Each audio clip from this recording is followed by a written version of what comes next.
Подпредседателот на извршниот одбор на Сојузот на Сдруженијата на пензионери на Македонија Салтир Каровски на последната пресконференција одговараше и на новинарско прашање во врска со согласувањето на пензиите со зголемувањето на животните трошоци кој го најавува Министерството за труд и социјална политика. Тој рече дека не станува збор за политички препукувања. Јас тоа не би го рекол препукување, тоа се повеќе разни шпекулации во однос на начинот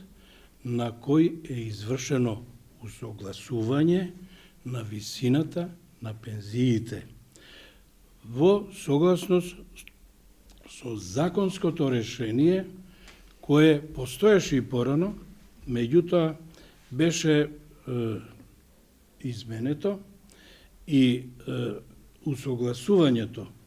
ајде да речам и покачувањето на пензиите, се вршеше на тој начин што одреден процент на зголемување се даваше во вид на еднолиниско и во ист износ за сите пензионери. Сега, во согласност со законот,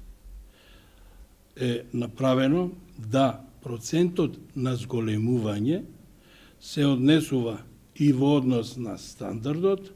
во однос на просечните пензии, во однос на трошоците на живот и во однос на покачување на платите на вработените. Ако тоа било причина да линеарно се оди на зголемување на пензиите со еден ист износ, сега овој пат ќе се испочитува процентот во однос на најниската до највисоката пензија. Сојузот на Сдруженијата на пензионери на Македонија доби уверение од министерката Мила Царовска дека грижата во согласност со законите кои што ја регулираат социјалната проблематика да се оди на најповолно решение, стандардот на пензиите, што е можно поредовно да се подобрува.